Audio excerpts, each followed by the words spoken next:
I think I may have just found one of the most interesting games that you can play while you're waiting for Tony Hawk's Pro Skater 3 and 4. Now, if you're any way, shape, or form a fan of Tony Hawk and skateboarding games, then I'm pretty sure you're just like me, massively excited to get our hands on the latest entry into this franchise, and that's the remakes of Tony Hawk's Pro Skater 3 and 4. But unfortunately, yeah, it's only coming out in July, so that's quite a while. So what exactly can you do to pass the time until then? Do you want to go out of your way and play all the other games in this franchise? Do you want to go out and try out other clones of this series that came out around the same time? Or do you want to try out a completely different series altogether that will help scratch that itch with only a little bit of a difference in gameplay? Well, what I decided to do recently, because I can't understand why I didn't think about this sooner, is I decided to go onto Steam, click on the skateboarding tab that Tony Hawk has conveniently labeled under, and see what indie devs were able to come up with. And that leads me to the game for today's short, Street Uni X, a game that takes the core fundamentals of the Tony Hawk games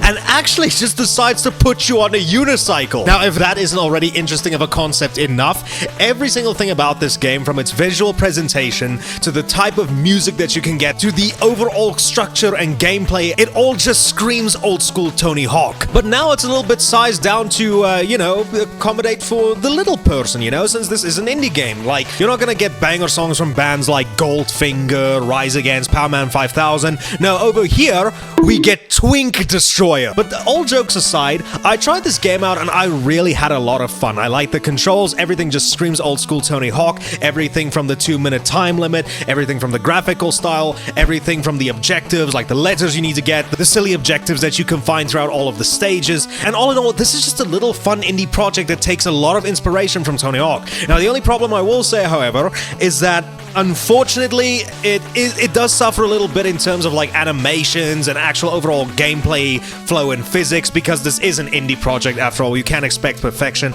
But I feel like if the dev is able to tweak and iron out some of the kinks with the gameplay, then I think that this is a worthy contender for one of the best Tony Hawk clones in the indie space. And that's something that I can definitely recommend you right now if you want to have something to fill in the time before Pro Skater 3 and 4 comes out.